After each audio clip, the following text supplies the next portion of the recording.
27 রমজান হওয়ার আগে একবার হলো এই আমলটা করবেন, মাত্র 1 মিনিট সময় রাখবে। আল্লাহর কসম করে বলছে আপনার ভাগ্য খুলে যাবে।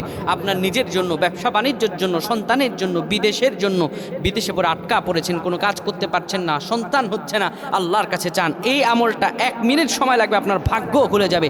আল্লাহর কসম করে বলছি, এই আমলটি যারা করেছেন তারাই ফলাফল পেয়েছেন। 27 রমজানের আগে ভালো করে মনে রেখে এই আমলটা আপনারা করবেন। এই আমল করতে কোনো অবহেলা করবেন না।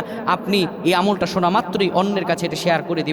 যুবকেরা, তোমরা এটি পাওয়া মাত্রই শেয়ার করে দিবা। আমল না করেও সওয়াব পেতে পারো, কারণ রাসূল সাল্লাল্লাহু আলাইহি ওয়াসাল্লাম বলেছেন, বাল্লিগু আন্নি ওয়ালাউ আয়া। তুমি যখন আমল শুনবে তখন অপরকে পৌঁছায় দেবে, সে আমল করলে তার সমপরিমাণ সওয়াব আল্লাহ আমল নামায় দিয়ে দিবে। 27 রমজান হওয়ার আগে আপনি যদি আমলটা করতে পারেন, আমার আল্লাহ রাব্বুল আলামিন আপনার ভাগ্য খুলে দেবেন, রিজিকের দ্বারটা খুলে দেবেন, ব্যবসা বাণিজ্যে উন্নতি দান করবেন। আমার আল্লাহ রাব্বুল আলামিন জানিয়ে দেন, উদউনি আস্তাজিব লাকুম। আমার রব আল্লাহ বলেন, বান্দারে আমার কাছে চাও, আমার কাছে চাইতে দেরি হয়, আমি রব তোমাকে দিতে দেরি করি না। আমলটা করবেন কেমন করে? আপনি ইশার নামাজ পড়ে সুন্দর করে ওযু করে নেবেন। ওযু করার পরে আপনার বিছানাটা সুন্দরভাবে পাক পবিত্র করে নেবেন। বিছানায় শোয়ার আগে আপনি পড়বেন, ইয়া মালিকু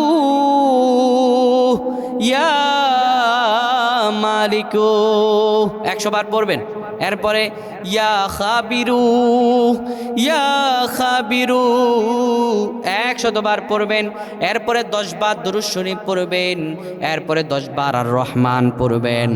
2টা হাত তুলে আল্লাহর কাছে দোয়া করবেন। আমার আল্লাহর কাছে দোয়া করতে দেরি হবে, আমার রব আল্লাহ কবুল করতে দেরি করবেন না।